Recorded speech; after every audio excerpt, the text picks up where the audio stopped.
Shooter 9 here with another gun review. Today we're going to talk about the M&P 40 Compact. That's right. Let's check the gun. Clear. Clear.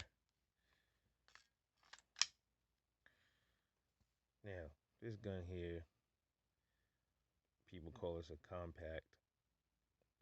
You know, you can call it that, but to me, it's like a short of a subcompact, but it's like a hybrid almost. It's like the grip is short like a subcompact, but then the slide is almost just as long as a Glock 19 or something like that. So let me bring the Glock 19 in for comparison. Let me see. Let's look at the barrel and slide comparison to just a hair, it's a little shorter than the Glock 19. So can it fit into the subcompact category? I mean, I guess you can put it in the subcompact category. As far as me, man, I would put it there. I would put it in the subcompact category. I like classifying guns like when the barrel is under 4 inches as like a subcompact. That's just the way I see it. Cause when you look at guns this size, like the XD9 subcompact, the CZP10C, all of those guns are like under the barrels are like under 4 inches. So I would give them a subcompact status. The Taurus G2C, stuff like that. Um, so let's get into it, man. Let's get into it. Yeah, this gun came out in '07, man. This is not Smith and Wesson's first polymer pistol. They had others like the Sigma, and the Sigma was kind of run of the mill. It was like supposed to be a competitor to the Glock. They had these little issues with Glock when it came to parts and stuff like that. Glock worked it out with them. And I guess Smith and Wesson said, man, we got to come out with something else. We got to come out with something that's that can run with the Glocks. As far as trigger wise, and not to say the Sigmas weren't reliable, because I had one. I had a 40 caliber Sigma. That was my first pistol I bought. When I moved out here. They were definitely cheaper and they were budget pistols. And these run around in the same price range as Glock. Well, when they first came out, they did. Now you can find these for about 450. I paid 450 for this, brand new. Came with two 10-round magazines. What I like about the M&P is that these are one of the first. Well, they have others, but as far as the first that I've seen, these are one of the first handguns that has these fish scale slide serrations, kind of unique versus like some other guns. I like the feature. I love the way these are. I like how they feel. They grip you. They grip your fingers more. They really do feel like fish scales. Almost like when you're pulling it back, it's almost like the damn thing is moving. Like these are actually moving back and forth. I loved it. I love it. You got the standard 3-dot sights. No problem with them. You have same triggers like the Glock, almost like striker single action. Not exactly like the Glock, but as far as the action. This one though, when I bought it, I didn't know that this was a new gun. But I guess it's been sitting on the shelf for a while. I don't know why I budged. I got a little nervous at first because I'm like, bro, I paid for a brand new gun. I thought they gave me a used gun, but because I looked on the box, it said 2015 on it. I'm like, wait a minute, because I bought this year. This was in March. I bought this gun, so I'm like, how come? I mean, they giving me a 4-year-old gun, 5-year-old gun, but then other people were telling me, well, sometimes like these online gun places, they have big warehouses, and sometimes they'll have thousands of guns just sitting up there. I never heard of nothing like that, but the gun is a new gun. It's brand new. It never was fired besides from the factory. Then I got a little nervous because I'm like, okay, well, because I'm so used to a lot of my guns, going click when I shoot it, when I take the mag out. As I call Smith and Wesson, which I know about mag disconnect. Well, I did not know that the M&Ps, the earlier ones or so, had some had mag disconnects and some didn't. And I just happened to get one with the mag disconnect. I don't mind. It's no big deal. It's no problem. It's no problem. You have the takedown right here, which is different from a Glock.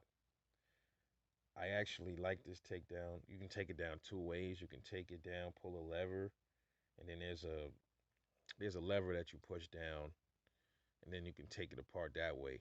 That's one way you can do it, and I believe the other way you can do it is just by pressing the trigger. I believe I've took it down, cleaned it, I've shot it quite a bit. I probably put about 500 rounds through it.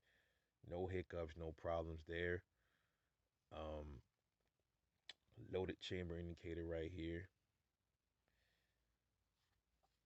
Zytel frame, solid gun, and this is a 40 caliber. And like the recoil is non-existent on this gun, man. As small as it is, it's very manageable recoil.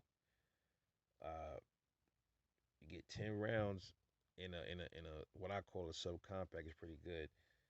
These also come out. The back straps come out. I don't change back straps on my guns. Like when I buy a gun and it comes with the back strap, I leave it. I try to form fit my hand to it. I've actually did try to put the other ones on. I don't like the way they feel.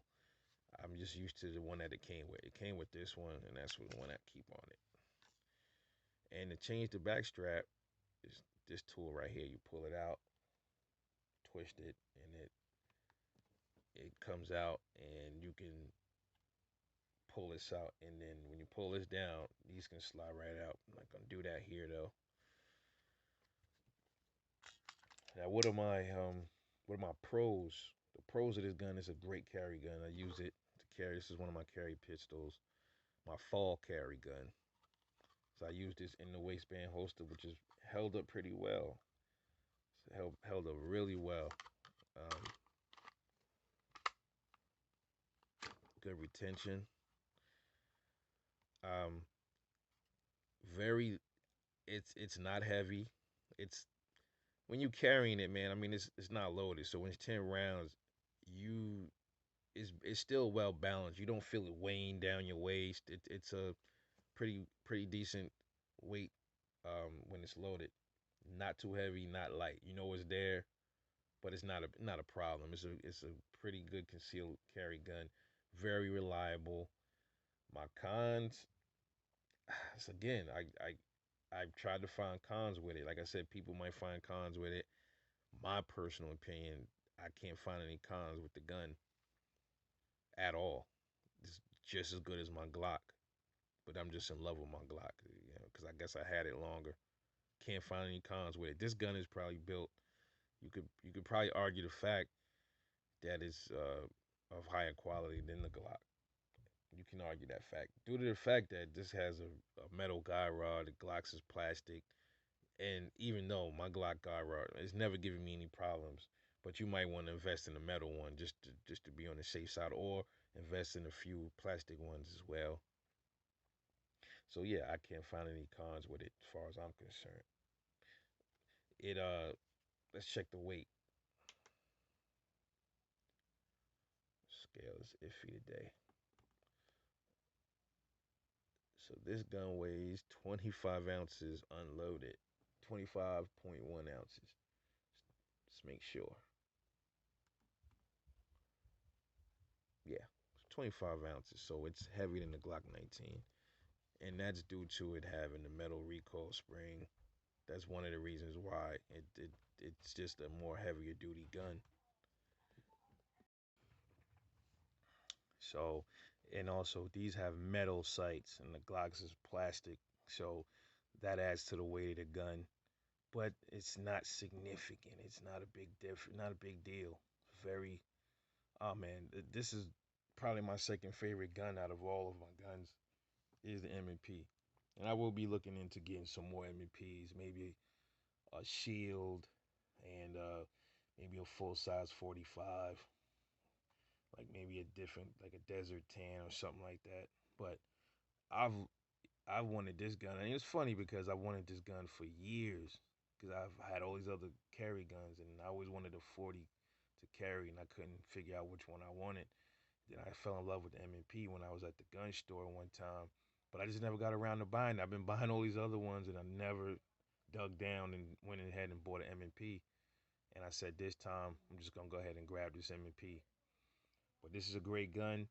You can find it between maybe, like I said, the price went down over the years. When they first came out, they was about $500, around the same as the Glock, but they went down to about 450. You can catch them. Sometimes you might go find them at 420. Some places might be a little higher now because this gun craze is going, all this gun buying going on everywhere. But I got this at 450 out the door. Buds.com.